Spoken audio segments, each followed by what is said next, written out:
Hello दोस्तों, स्वागत है आपका मेरे यूट्यूब चैनल अफजल लोजी में।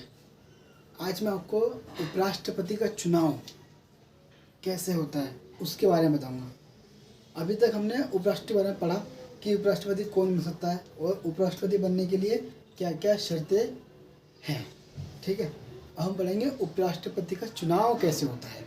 भाई ऑब्वियसली अगर मेरे अंदर सारी योग्यताएं हैं और मैंने शर्तें भी पूरी कर रखी हैं तो मुझे पहले इलेक्शन लड़ना पड़ेगा। ठीक है, तो हम शुरुआत करते हैं उपराष्ट्रपति के चुनाव की।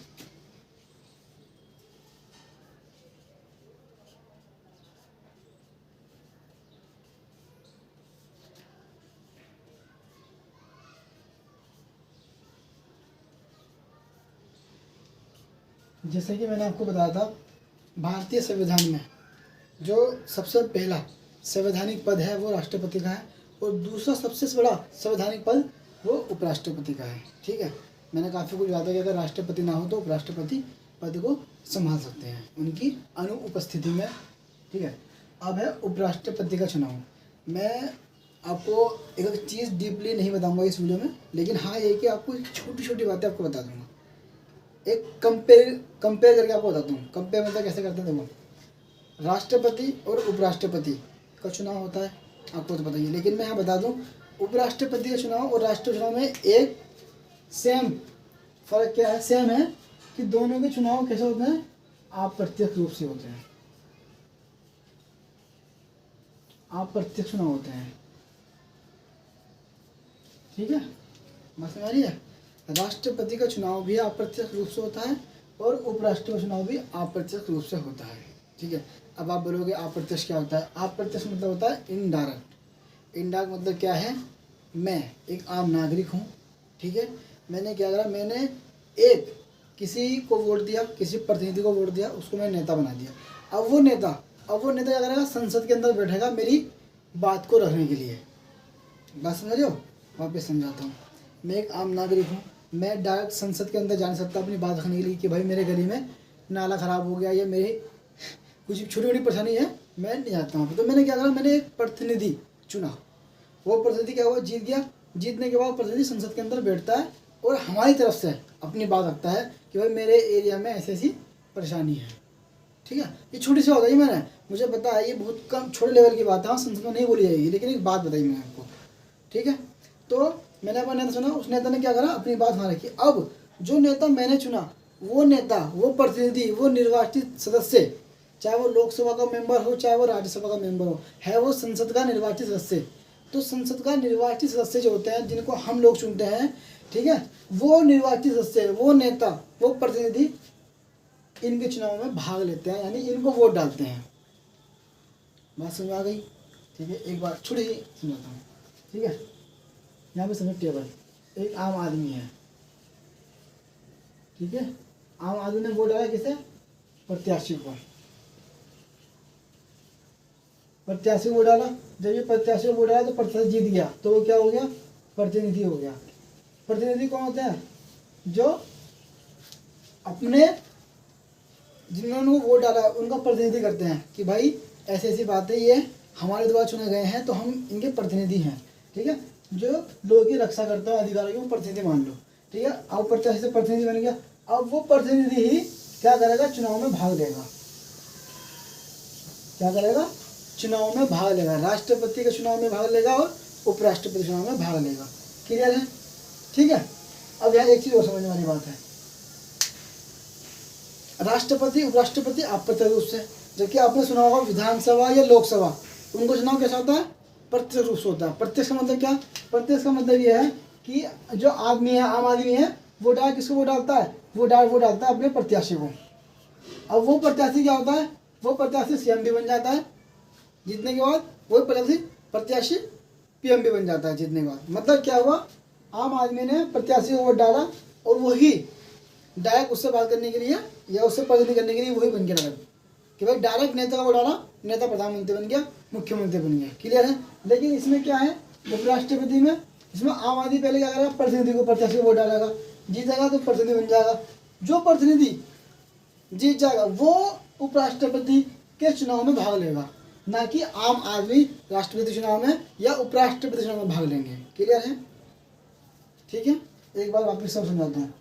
आम आदमी क्या करते हैं, जो आम आदमी होते हैं वो डायरेक्ट उपराष्ट्रपति चुनाव में भाग नहीं लेते हैं। वो क्या करते हैं, वो इनडायरेक्टली भाग लेते हैं। इनडायरेक्टली कैसे? अपने प्रतिनिधि के माध्यम से उपराष्ट्रपति चुनाव में भाग लेते हैं। क्लियर है?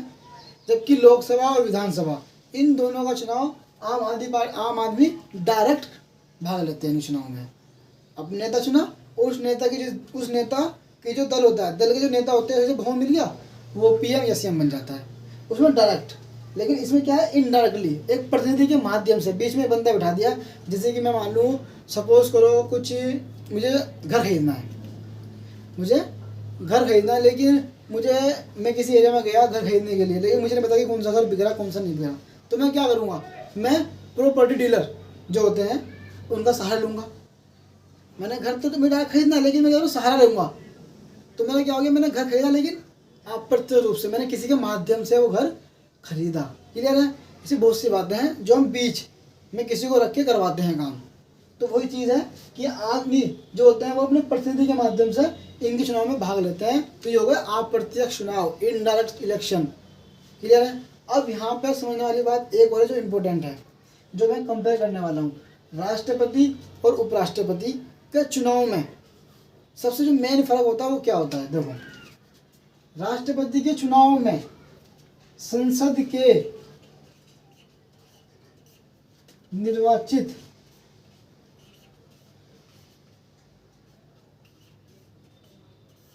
सदस्य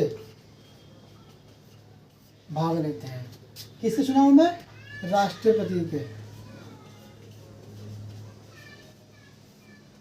राष्ट्रपति के चुनाव में संसद के निर्वाचित सदस्य भाग लेते हैं। पॉइंट टू बी नोट, संसद के निर्वाचित सदस्य भाग लेते हैं। ठीक है, अभी समझाता हूं, एक मिनट रुको।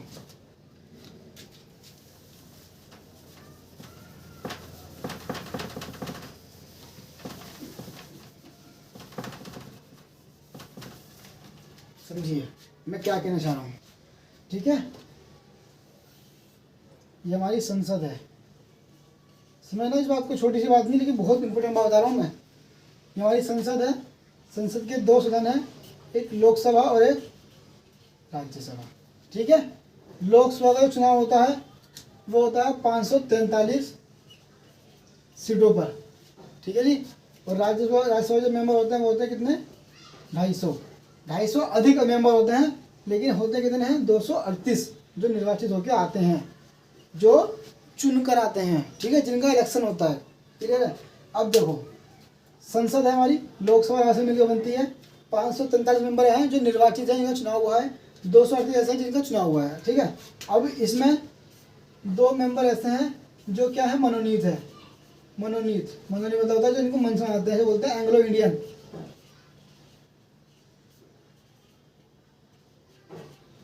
और इसमें 12 मेंबर ऐसे हैं जो मनोनीत हैं। मनोनीत मतलब जो साइंस, विज्ञान, साहित्य, कला, जहाँ से इनको उठाते हैं, लाइक खेल, उन सबसे किसी एक में से उनको चुन लेते हैं, मनोनीत कर देते हैं मर्जी से राष्ट्रपति। ठीक है, तो 2 ये मनोनीत हैं, 12 यहाँ मनोनीत हैं। ठीक है, अब यहाँ मैंने बोला है राष्ट्रपति के चुनाव में संसद के केवल निर्वाचित सदस्य भाग लेते हैं। कहना मतलब है कि राष्ट्रपति चुनाव में ये 543 मेंबर और राज्यसभा के 238 मेंबर ही भाग लेंगे। ये 2 एंग्लो इंडियन और 12 मनोनीत सदस्य जो साहित्य, कला, विज्ञान से आते हैं वो भाग नहीं लेंगे। जबकि नोट कीजिए पॉइंट, जबकि उपराष्ट्रपति के चुनाव में संसद के सभी सदस्य भाग लेंगे। पॉइंट टू बी नोट, राष्ट्रपति के चुनाव में संसद के केवल निर्वाचित सदस्य ही वोट डाल सकते हैं, जबकि उपराष्ट्रपति चुनाव में संसद के सभी सदस्य, जिसमें इंक्लूड मनोनीत एंग्लो इंडियन सदस्य भी, जिसमें इंक्लूड 12 सदस्य जो कला, साहित्य, विज्ञान से आते हैं, मनोनीत होते हैं राष्ट्रपति के माध्यम से, वो भी भाग लेंगे उपराष्ट्रपति के चुनाव में। बात समझ आ गई? क्लियर है? कोई दिक्कत परेशानी? उपराष्ट्रपति कैसा होता है? अप्रत्यक्ष रूप से होता है। आम आदमी अपने प्रतिनिधि संसद के अंदर व्यवस्था है, वो प्रतिनिधि उनका चुनाव करते हैं। क्लियर है। और राष्ट्रपति और उपराष्ट्रपति चुनाव में जो मैंने बताइए बड़ा डिफरेंट बताया कि कौन कौन भाग लेता है, ये इंपॉर्टेंट है। फिलहाल अभी मैं यहाँ तक इस वीडियो को रखता हूँ, ठीक है, क्योंकि ज़्यादा पढ़ाऊंगा तो ऊपर से निकल जाना है। फिलहाल ये समझिए, फिर आगे बताऊँगा कि राष्ट्रीय चुनाव में कौन कौन सी सिस्टम प्रणाली अपनाई गई है कि चुनाव किस तरह से होना है, और कंपेरिजन भी करूँगा राष्ट्रपति से, आप अलग से ही है, ठीक है। अच्छे से पढ़िए समझिए, कोई भी डाउट हो कमेंट कीजिए और मेरे चैनल को सब्सक्राइब कीजिए। Thank you.